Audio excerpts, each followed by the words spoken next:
The federal government, headed by General Ojukwu, required all foreign service officers of Igbo extraction to take oath of allegiance to the federal government. And I refused to take the oath of allegiance to the federal government. You refused? I refused because I said that at that time, the pogrom in northern Nigeria, the killing of Igbo people in northern Nigeria, and the exodus of Igbo people from Lagos and other parts of Nigeria back to the east, I expected the federal government to condemn those killings. Those killings. And not only to condemn them, but to take action to stop the killings. It didn't do that. And I said to myself, there was no reason why, in good conscience, I could swear an oath of allegiance to the federal government.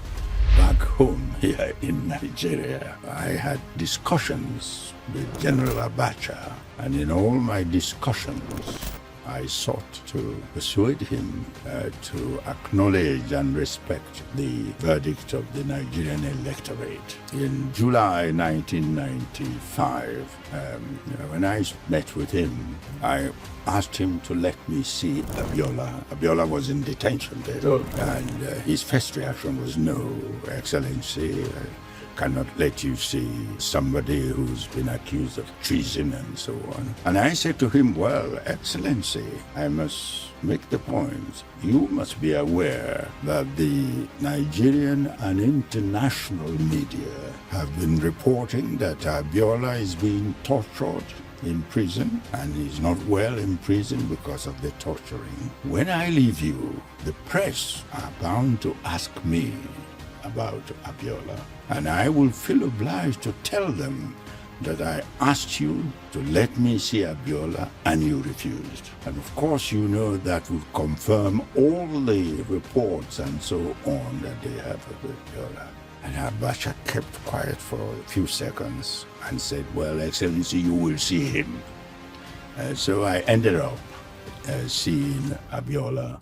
I was the first person to see Abiola in detention. And when I saw him in 1965 November, the first Commonwealth Secretary-General, Arnold Smith of Canada, was on official visit to Nigeria and met with the Prime Minister. And Arnold Smith said that he wanted a middle-ranking Nigerian diplomatic officer who would help him make nonsense of the myth of racial superiority.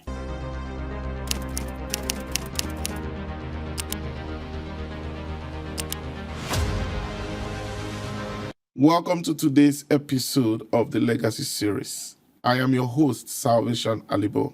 Today, I'm so honored to be sitting with a man who has become known for integrity, international diplomacy, pursuit of justice, and I would say political reforms across several countries in the world. Okay, he's no other person than Chief Emeka Anyaoku, better known as Chief Emeka Anyaoku.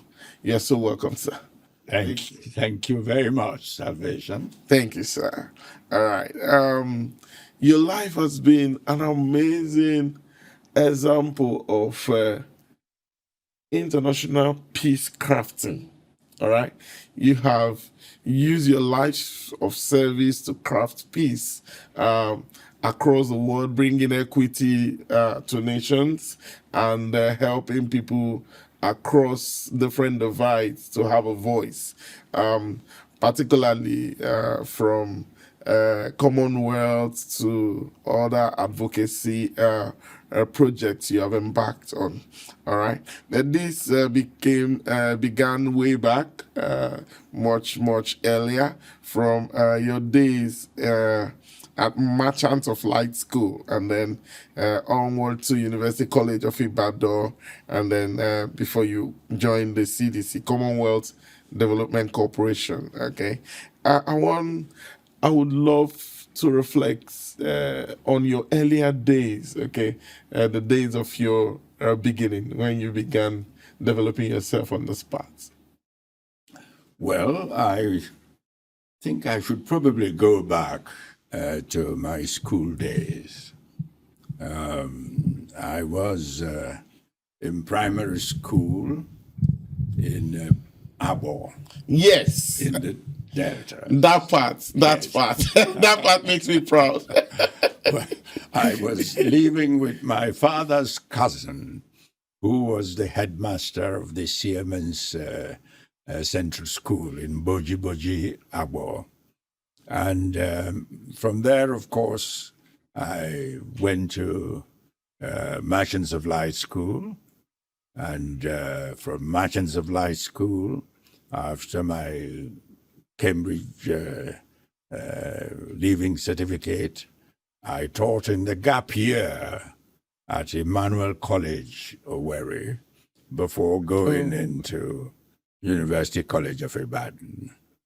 And it was at University College of Ibadan that I developed keen interest in public affairs, because I was an activist in the Students' Union. And when the Students' Union decided to send delegations to the three prominent Nigerian political leaders, Nnamdi Azikiwe, Obafemi Awolowo, and Sardauna of Sokoto, I was privileged to be in the team that went to see Chief Obafemi Awolowo. And so my activism in student days was what developed my interest in diplomacy. In public service. Yes. Okay. Now, onward from student activism, you got into Commonwealth Development Corporation, Yes. okay, and served at different levels, rising up to, I think, assistant director. You started as an assistant director. Well, and grew up the ladder. yes. Okay, so Well, in the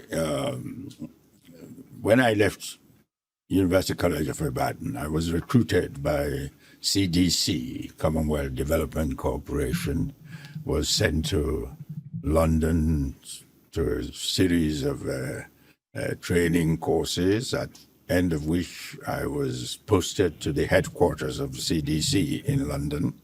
And then from there, I was posted back to Lagos in the regional office. The CDC had a regional office in Lagos, which supervised the CDC-supported projects in Commonwealth, West Africa. what year was this? This was, I was recruited to CDC in 1959.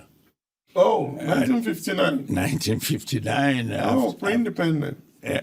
No, but just before independence. And I was sent to London by CDC in 1959. And indeed, I was in London on the day of Nigeria's independence. yes. And then at the beginning of 61, I was posted back to Lagos in the regional office of CDC. And there I was. And in February 1962, the chairman of CDC, Lord Howick, was on official visit to Nigeria. Indeed, on official visit to West Africa. He started in the Gambia, Sierra Leone, Ghana, Nigeria. And in Lagos, he was accompanied to the meeting with the Prime Minister, Sir Boubacar Tafawa Balewa, yes, accompanied by the regional controller, Sir Peter Meinerzagen, and myself as the executive assistant. And in the discussion, the Prime Minister asked a number of questions about CDC-supported projects in West Africa. And Lord Howick said, Anyaoku, you answer the Prime Minister's questions. And I did. And at the end of the meeting, as we were leaving, the Prime Minister called me back and said, young man, you know that we still depend on the British for a number of our consultants and senior civil servants. Indeed, the permanent secretary at the meeting with the Prime Minister was an Englishman, Mr. Clark. Mr. Clark, permanent secretary. Yes, permanent secretary, Ministry of Finance. He accompanied Chief Festus Okotiebo to the meeting because the Prime Minister had with him Chief Festus Okotiebo and his permanent secretary, who was an Englishman, Mr. Clark.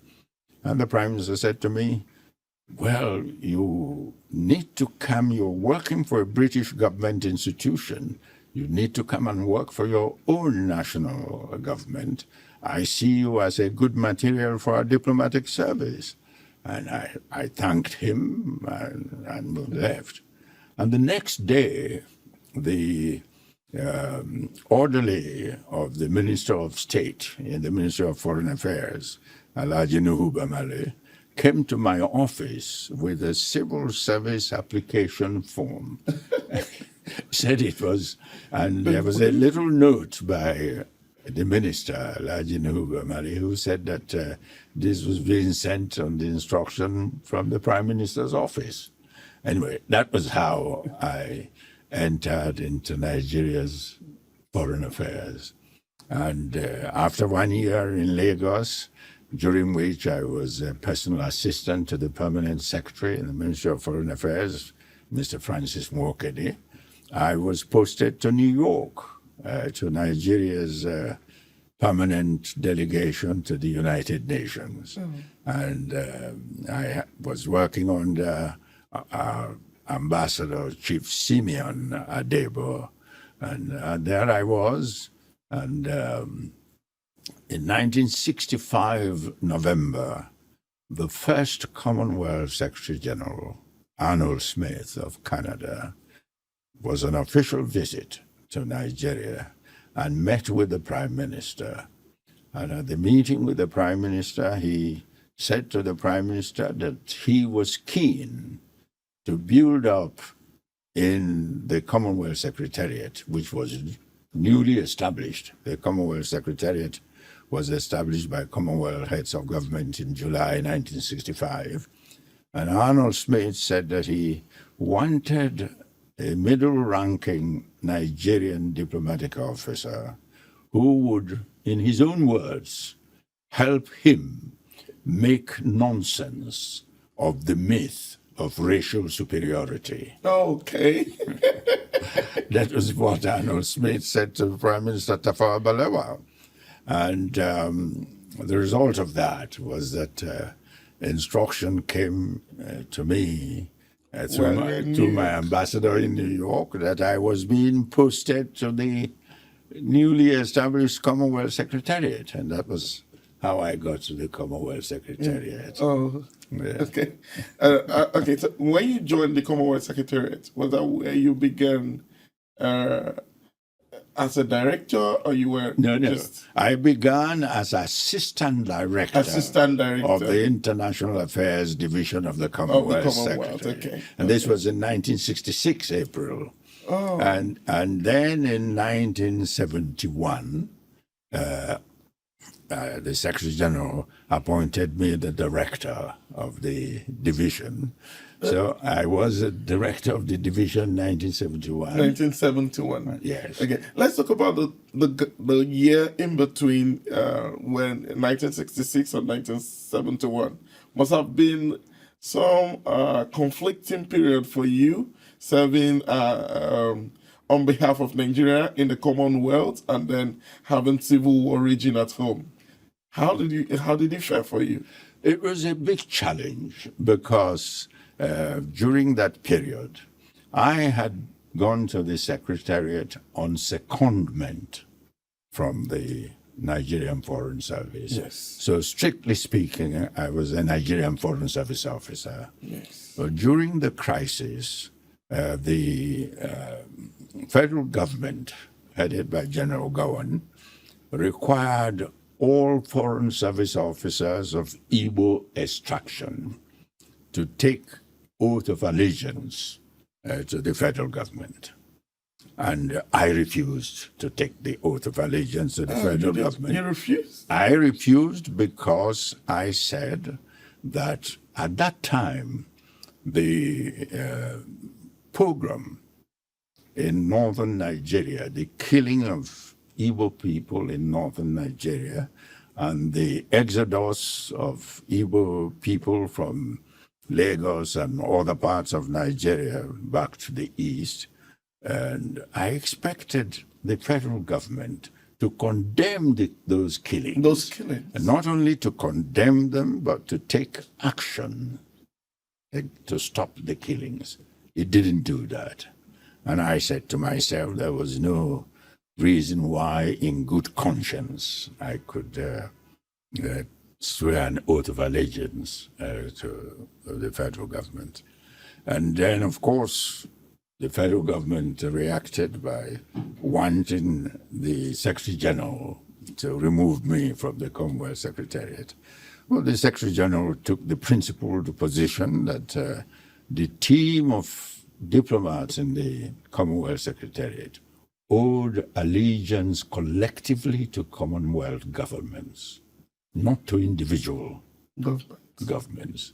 And cited the example of what had happened in the United Nations, when in Czechoslovakia there had been a revolution in Czechoslovakia, and the new communist government of Czechoslovakia wanted the UN Secretary-General to remove the Czechoslovakian officers in the UN Secretariat. And the Secretary-General said no, that they were there serving collectively the United Nations members. And this was the position that the Commonwealth Secretary-General took. So I remained in the Secretariat. But during the crisis, I was involved in the Secretary-General's efforts to mediate peace in Nigeria. Okay. The Commonwealth Secretary-General was the first outside force to bring the two sides together, on the table. The federal government and the Biafran government. They sent representatives to London. The federal government team was headed by Chief Anthony Nahoro, and the Biafran team was headed by Salu Mbanefo, in an attempt to broker peace, get a ceasefire, and so on, and put a proposal to the two sides for that. And one of the Biafran delegates confided in me that there was no way Emeka Ojukwu would agree to that proposal. And I decided I had to go and talk to him. To Ojukwu? To Ojukwu. And when I told my Secretary-General that I wanted to go to Biafra to see Ojukwu and talk to him about, the Secretary-General said, no, that's very dangerous a trip at the time. And that, but I insisted, and he said, well, if you want to go and insist on going, I'm not sending you. You go on your own. I said, yes, I would take the risk. So I took the risk, took a mercy flight from Amsterdam through Lisbon to Sao Tome, and landed at Uli Airport on a plane carrying humanitarian material things to Biafra. And I met with Ojukwu, talked to him. Ojukwu predictably said he would not agree, but in the end he said to me, well, I don't agree with this, but if you feel strongly, you can tell the Secretary-General that he can go ahead with it, but I tell him also that I have not agreed. But at the same time, Chief Enahoro also, by the time I got back to London, Chief Enahoro had told the Secretary-General that the federal government would not agree to the terms proposal. So the two sides did not agree, although Ojukwu was a little flexible in saying that if I strongly recommended it, he would live with it. But anyway, that was the end of the mediation exercise. And then in 1977, I was elected Deputy Secretary-General by Commonwealth governments, and I remained in that post until 1983, when President Shagari invited me home to serve as Foreign Minister. Oh, you served as Foreign Minister? I was Nigeria's Foreign Minister from October 1983 to New Year's Eve of 1984, when Buhari and Idiabo coup terminated President Shagari's administration. And when that was done, I was very lucky on two fronts. On the first front, the nomination period for candidates to fill the post that I had vacated as Deputy Secretary-General was open till 16th of February. Okay. The procedure for nominating candidates was that the head of state of the candidate's country must write a letter to the Secretary-General nominating the candidate. And after the coup, on the eve of 1984 New Year, I was lucky that the then IGP, Inspector General of Police, whom I had had on a Commonwealth police mission to one of the Caribbean countries, he said to me that he could take me to the head of state, and Idiabo, and I said yes.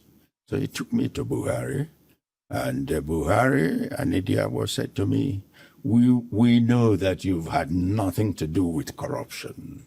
What do you do now? We cannot retain you as foreign minister.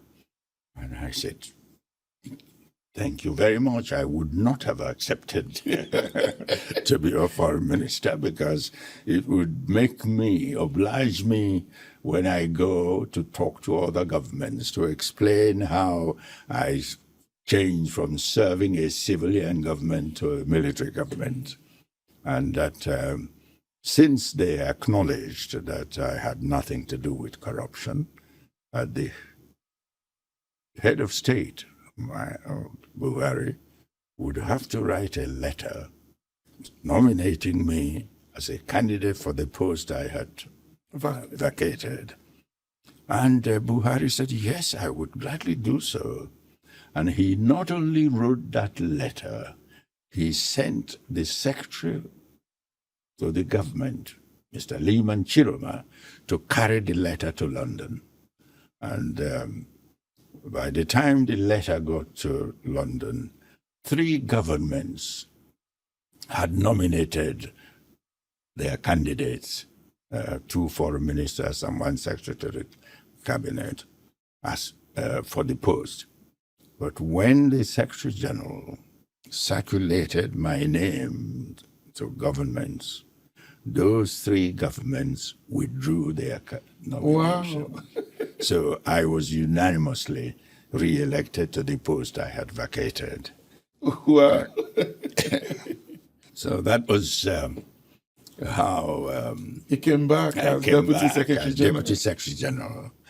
And then that was the post I occupied until 1989, when the Commonwealth heads of government at their meeting in Kuala Lumpur in Malaysia elected me as the 3rd Commonwealth Secretary General. In a competition, I competed for the job with Mr. Malcolm Fraser, who had been Prime Minister of Australia for 7.5 years. He was the other competitor. But I was lucky the heads of government chose me. Congratulations. And I'm so proud.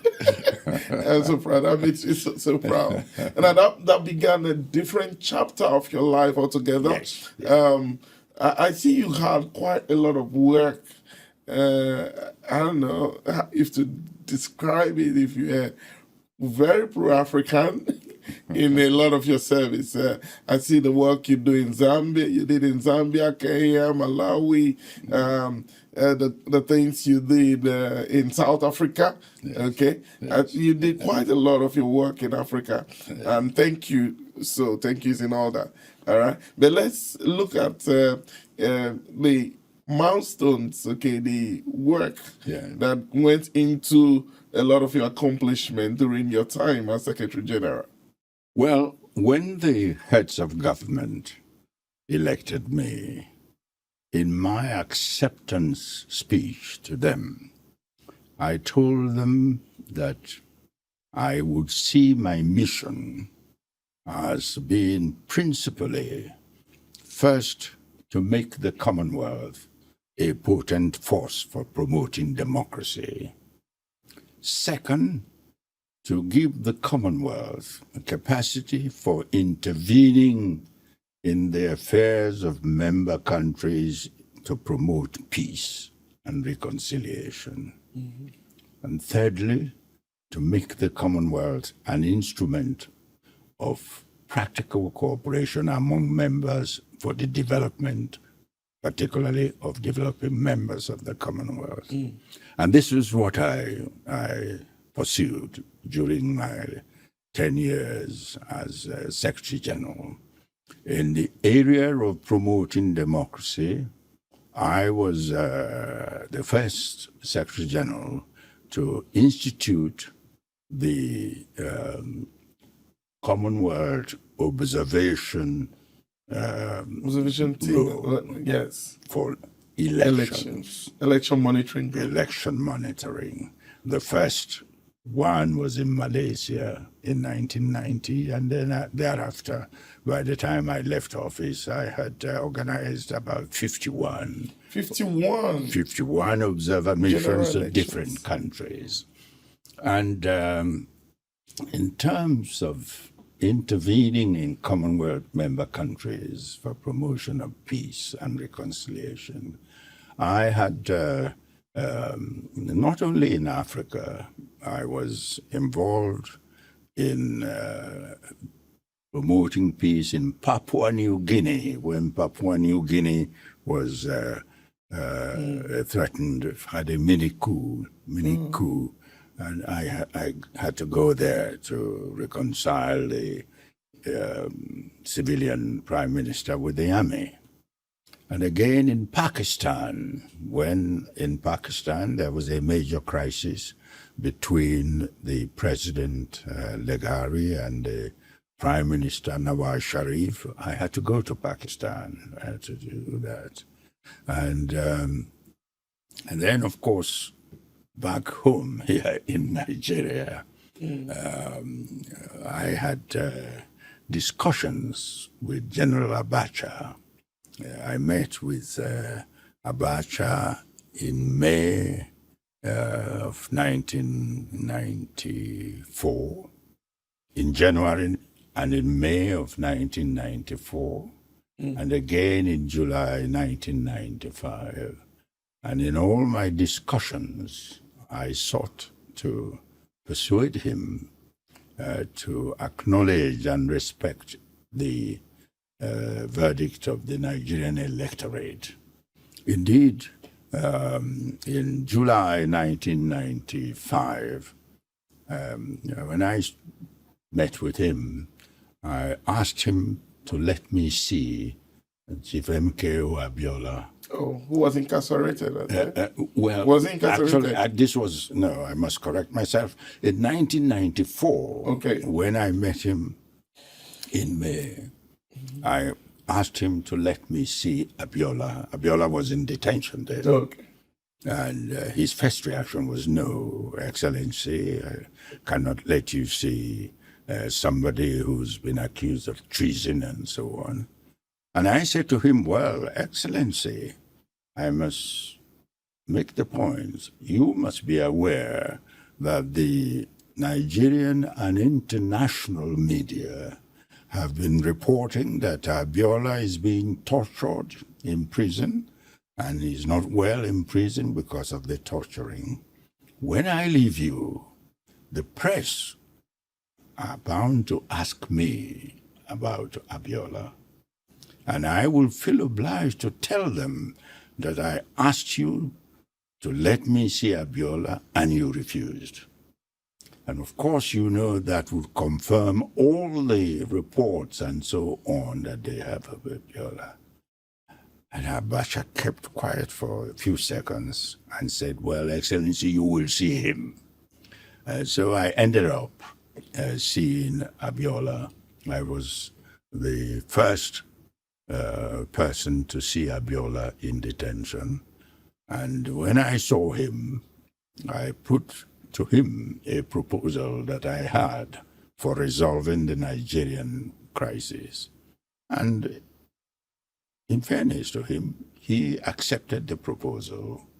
When I asked him to give me 10 names of Nigerians from whom I would choose 5 to go with me, and I was going to ask Abacha also to give me 5 names, and the 5 from each side and myself, I would lock ourselves up in a room until we found a solution to Nigerian crisis. Abiola gave me 10 names, and the 10 names he gave me were representative of all parts of this country. And then I put the proposal to Abacha, and Abacha turned it down. Abacha turned it down, and that was my last meeting face-to-face with Abacha. The next time I had a long conversation with him was the day he detained General Obasanjo. He took him to prison. I called him and I said to him, well, Excellency, this is ill-advised because of Obasanjo's standing internationally. It would bring a very bad name to Nigeria. Obasanjo was highly respected internationally as the first military head of state to willingly hand over government to a civilian government. Secondly, he was respected as a genuine democrat by that very act. And I thought it would be unwise. I said, if the evidence you have against him is that strong, put him on the house arrest. Surround his house with your security. But to take him to prison was very ill-advised. And Abacha said, no, I could not persuade him. And then when he said to me, Excellency, you know, I love this country, I love our country, I'm prepared to die for our country, and so on. I jokingly said to him, Excellency, I'm older than you are, and so I have loved the country longer than you have. And he said, well, there's no point carrying on this conversation if I cannot persuade you. And this was how it ended. That was my last conversation with General Abacha. All right. Thank you for, it's good to know that despite your impacts everywhere else, you had concern for your home country as well. Yes. I'd like you to recount to us your role during the apartheid period and the fall of apartheid. Yes, I think since you talked about my concern for my own country, I should mention that when Abdul Salam Abubakar succeeded Abacha, he called me and invited me to visit Nigeria. And I came and saw him. Indeed, when he invited me, I said to him that it would be a good idea for him to invite my friend, Kofi Annan, who was United Nations Secretary-General. Yes, that it would be good for both of us to come at the same time. He bought the idea immediately and sent an aircraft to Geneva where Kofi was attending a meeting and brought him. I landed in Nigeria 3 hours before Kofi Annan, and we had a good meeting with him. And we also independently met with Abiola in prison because General Salami Abubakar confided in us that he was going to release. He was going to release Abiola. Abiola, yes, and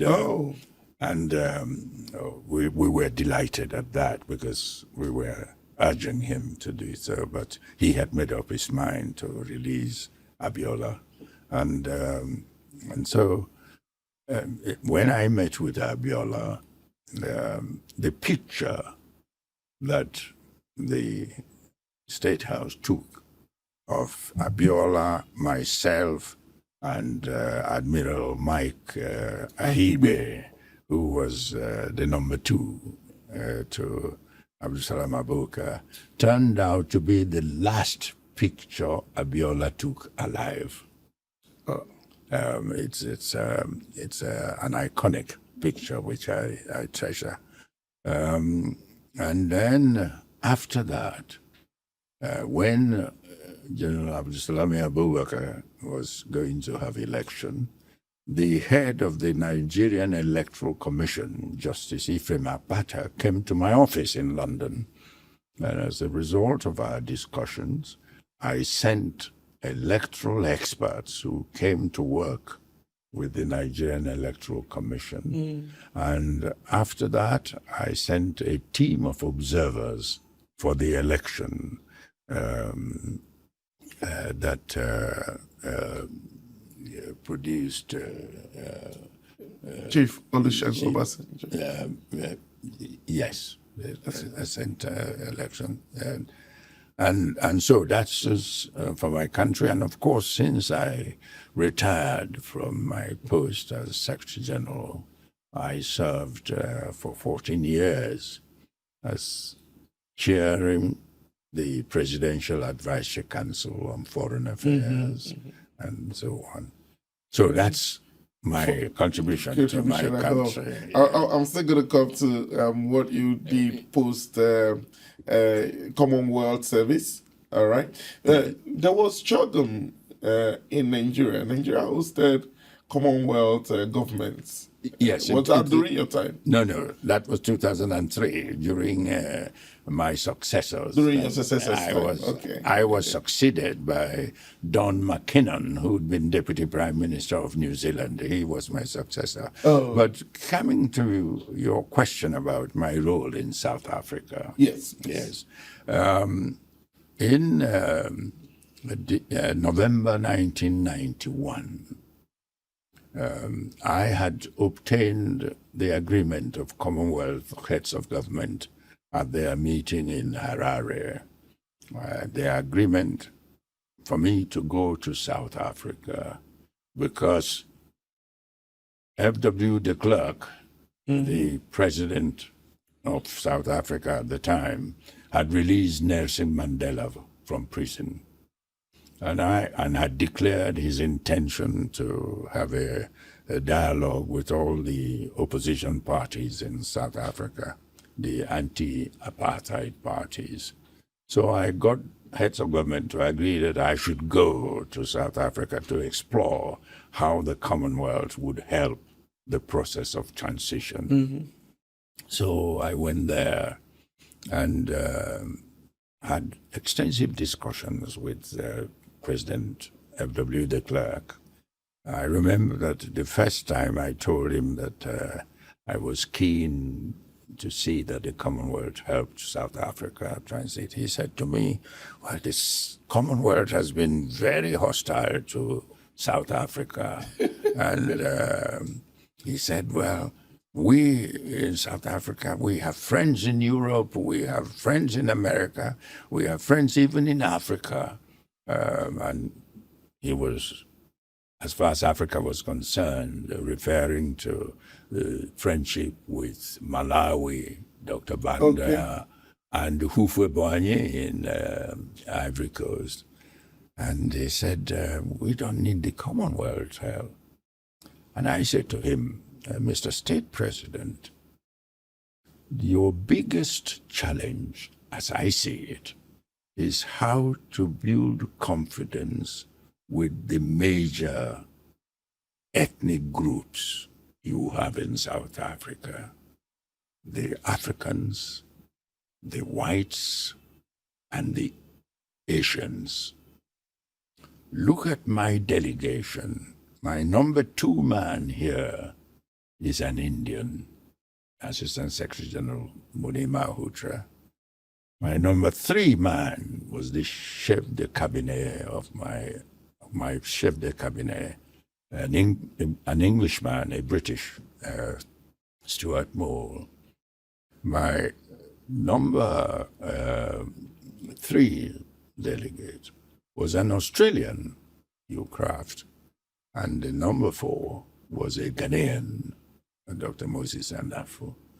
I said, we can help you establish contact and building of confidence between your major ethnic groups. Give F.W. de Klerk his due. He immediately accepted that point and said to me, oh, Mr. Secretary General, the press are waiting outside. Can you join me in a joint press conference? I said, yes.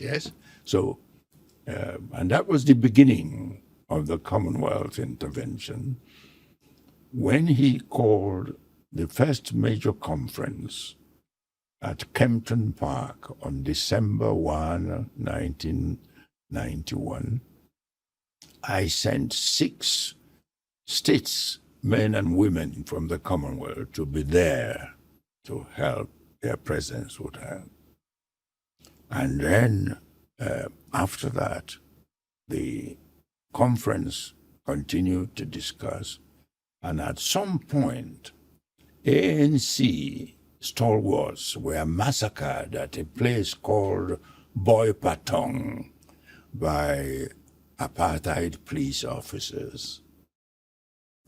And the ANC, the PAC, ANC led by Nelson Mandela, PAC led by Clarence Makwetu, and IFP led by Gacha Buthelezi, and the Afrikaner Party was led by General Constant Viljoen. Well, the 2 major African parties, ANC and PAC, threatened to withdraw from the conference. I had to fly to South Africa, and I met with all these leaders, and I prepared a memorandum for them to sign, what I called an accord for how to deal with violence and so on. And they all signed. And the conference was restored, and the conference carried on. And when in the course of the conference, the South African police had been used to dealing with protesters against apartheid. They had no philosophy of community policing. I sent 26 Commonwealth policemen and women, including a Nigerian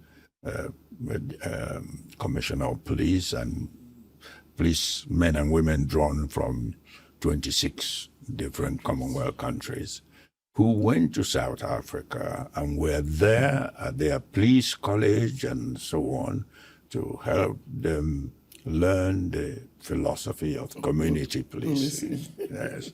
Oh, the culture shift. Yes. And then, of course, when the agreement was reached between the apartheid government and all these parties. The agreement was signed at 3:30 a.m.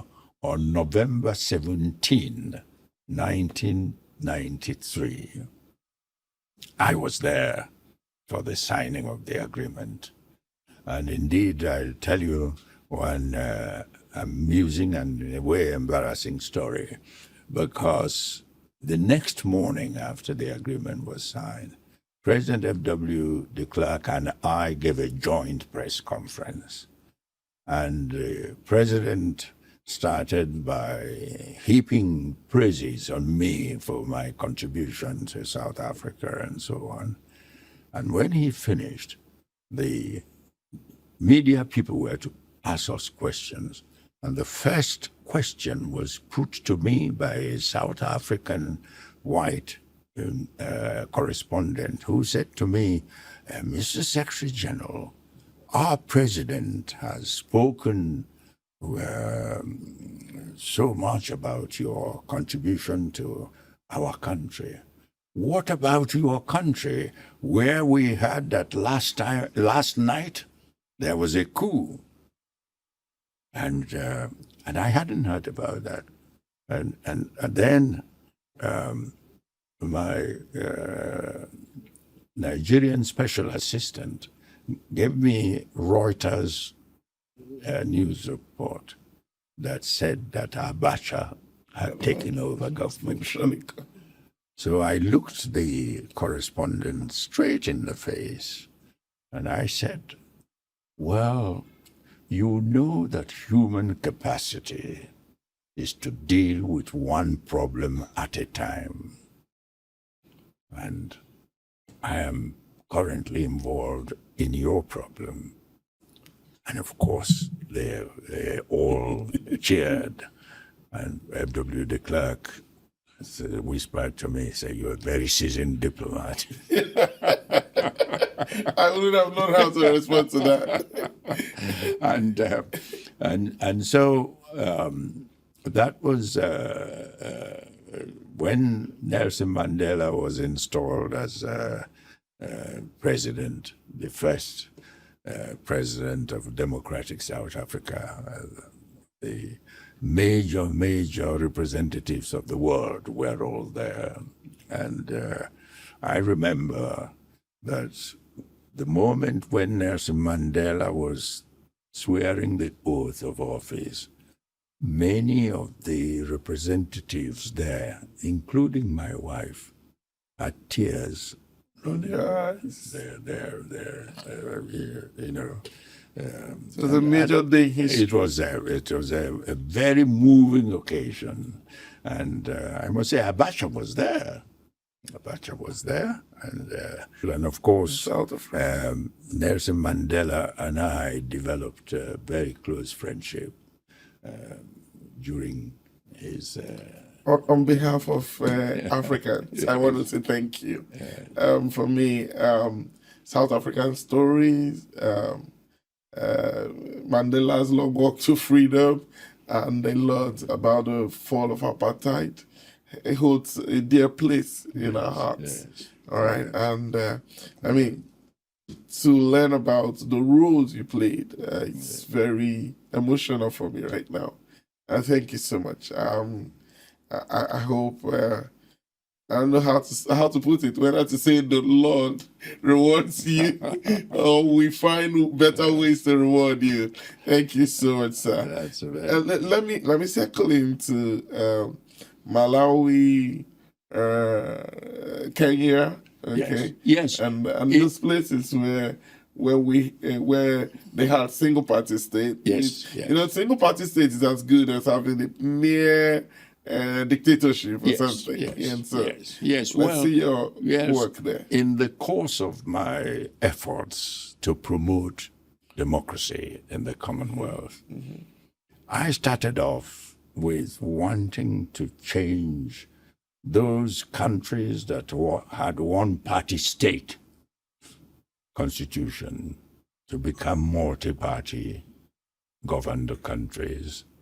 And my first effort was with Zambia. I had long conversations with President Kenneth Kaunda and persuaded him to adopt a multi-party state constitution. And then after Kenneth Kaunda, I had long conversations with Dr. Kamuzu Banda of Malawi. And he also agreed to change from one-party state to multi-party. And I had long conversations with President Arap Moi of Kenya. And indeed, in the case of Kenya, Arap Moi wanted me to send a constitutional expert who would help Kenya adapt its one-party state constitution to a multi-party state constitution. And I sent Professor Ben Mwabweze. Professor Ben Mwabweze, I sent him to Kenya, and he was there for 2 months, at the end of which President Arap Moi telephoned me to thank me for sending such a brilliant constitutional lawyer to them. Ben Mwabweze in Nigeria? Yes. And his Attorney General also called me to thank me. And I had similar conversations with the president of the Seychelles, Republic of Seychelles, Albert Rani. And they also changed from one-party state to multi-party state. As all that was in the course of promoting democracy in the Commonwealth. Thank you so much. The roles you played in deepening democracy, I'm particular about Africa. I know you did a great deal of jobs across other member states of the Commonwealth, but I'm particular about Africa in this show. All right, and I want to celebrate those works, the efforts that you made to deepen democracy, restore peace to member countries within Africa, and more so really to promote credible elections. Okay. I want to thank you especially for that. Beyond Commonwealth, okay, you've also continued to make great efforts in back home in Nigeria. Okay, I know that there is a professorial seat in your name. I also know there's been a recent launch of International Study Center in the University of in Nnamdi Azikiwe University, all right, in your name. I also know that you've got some efforts going on to see that Nigeria actually has a genuine constitution, a people's constitution. Yeah, at your age, you're making a whole lot of effort to still see that a system is built in Nigeria that would ensure lasting peace and coexistence for us. If you don't mind talking more a bit about your work, more recent works. Yes. Well, since my retirement from Commonwealth service and my relocation to Nigeria, I have been advocating what is commonly called restructuring of the governance system in Nigeria. And my reason for saying so, when I look around the world, first, Nigeria is a pluralistic country. Yes, sir. As a country that its population, its component parts have different cultures, different languages, different religion. And if you look around the world, all pluralistic countries that have succeeded in remaining united political entities, they have been countries, they are countries that have truly federalist constitutions. Those pluralistic countries that did not have genuinely federal constitutions ended up disintegrating. I've given the examples of that. Yugoslavia is there. Yugoslavia broke up into 7 states. Czechoslovakia separated, albeit peacefully, into 2 states. And coming nearer home here, Sudan, that existed for many years, separated into 2 countries. If you go to Asia, Indonesia separated from East Timor, and Bangladesh broke away from Pakistan. Bangladesh used to be East Pakistan. And so in those countries, pluralistic countries that have succeeded, you think of India. India is a very pluralistic country, but India has remained one country because of its truly federal constitution. Look at Canada. Canada is a very pluralistic country between the English-speaking and the French-speaking, and the Inuits. Canada has survived and is thriving because of its truly federal constitution.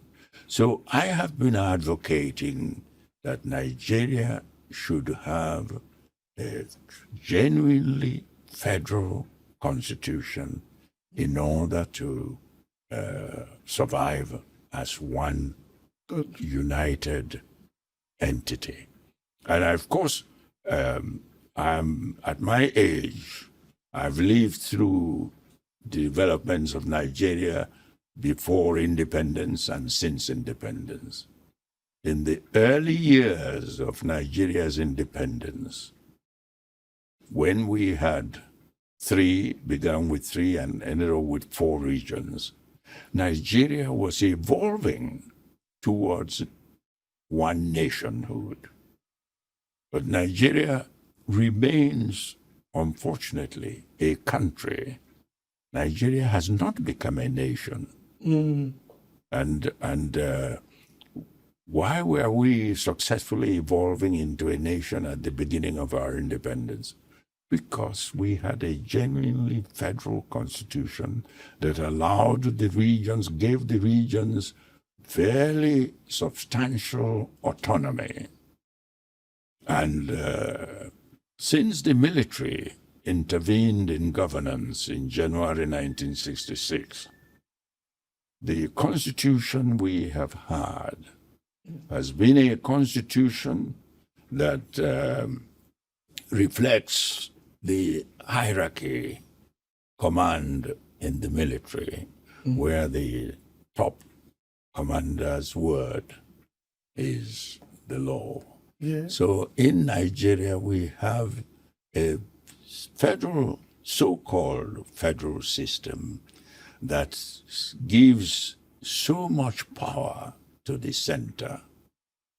And the idea of federating units in Nigeria having autonomy doesn't exist. So Nigeria's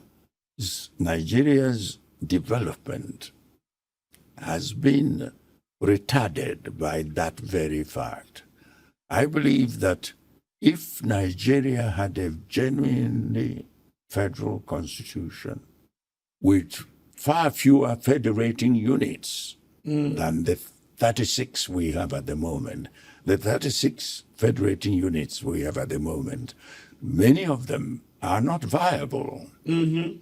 But in the early days, Northern region was viable. Premier Sardauna of Sokoto was developing Northern region with revenue from groundnut pyramids, hides and skin, and tin from the plateau, and so on. In the Western region, Obafemi Awolowo was developing Western region with revenue from cocoa, and that was what enabled him to introduce the free primary education that he did, and to build the skyscraper and the television station. And in the East, Dr. Michael O'Hara was developing the Eastern region. At one stage, the Eastern region was one of the fastest growing units economically in the world. And that was from revenue from palm produce. He was developing industrial base and so on. And in the Midwest, Denis Osadebe, Premier Denis Osadebe, was developing the Midwest with revenue from rubber. And you remember such big tire manufacturing companies like Michelin and Dunlop came to Nigeria, had thriving factories in Nigeria because of the development of rubber from Midwest. And all that has now gone with non-viable federating units. And so I have been advocating, and fortunately, I am now chairman of the group known as Patriots. I have succeeded. The first chairman of the Patriots was Chief Rotimi Williams. The second chairman was Professor Ben Nwabweze. And I have now succeeded Professor Ben Nwabweze. And we are, in the Patriots, advocating that Nigeria should have a genuine people's democratic constitution. Because I believe that that's the only way by which Nigeria will begin to realize its potentials. I mean, now you have JAPA, young Nigerians being obliged to look for opportunities outside the country for developing their individual capacities. This didn't happen in the early years of our independence. In the early years of our independence, there were opportunities in this country for young people. And the urge to leave Nigeria did not exist, except those who were going for education and so on. But now, most Nigerian young people do not see a future for themselves. And the state of the nation at the moment is far, far more parlous than it was in the early years of independence. Thank you so much, sir, for your continued effort. And I pray that in no distant time, we would celebrate the success of it. All right. You have had several years of efforts in building sustainable societies, advocating for peace, and advocating for better governance and equal equity for people who live within states. In all your works, okay, I want to say 100 years from now, what would you want Chief Emeka Anyaoku to be remembered as or for? Well, let me say that now I feel very privileged to have had my efforts recognized and honored in different ways. You mentioned a professorial chair. I'm very proud of the fact that in London University, there is a Emeka Anyaoku professor of... In London University? In London University. Oh, University, I thought it was in Nigeria. Yeah, University of London has a Emeka Anyaoku professor of Commonwealth Studies at the Institute of Commonwealth Studies. And I've been privileged to have no less than 33 honorary doctorate degrees. Wow. 16 of them from top British universities, about 8 of them from Nigerian universities, from universities in South Africa, in Ghana, in Switzerland, in Canada, and Zimbabwe. I've been very privileged to have all that. And then you mentioned at UNIZIC, the President Bola Tinubu, last May went to commission the Emeka Anyaoku Institute for International Studies and Diplomacy. All these honors I have cherished and been humbled by. You asked what I would like to be remembered. I would like to be remembered as someone who believed and sought to demonstrate the importance of integrity, importance of hard work, and the importance of caring for humanity. Human beings are, in my view, all equal. And whatever one can do to promote the equality of human beings, to help them and collaborate with them, I'd like to be remembered for that. Amazing. Thank you so much, sir. Thank you so much, sir. One last one, though, one final one, please. I'd like to know how do I become Chief Emeka Anyaoku? How can I be Emeka Anyaoku? What can make me Emeka Anyaoku? Well, I wouldn't like you to cease to be Salvation. I mean, how do I become a man in your own mold? But if you, as they say, that imitation is the highest form of flattery. If you accept the qualities that I have said I would like to be remembered for and pursue them, I think you will do well. Thank you so much, sir. I really appreciate it.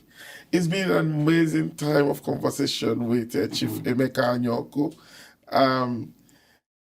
I've been so drawn to the stories, the fight for equity of humans, the fight for integrity at work, and hard work in the service of humanity.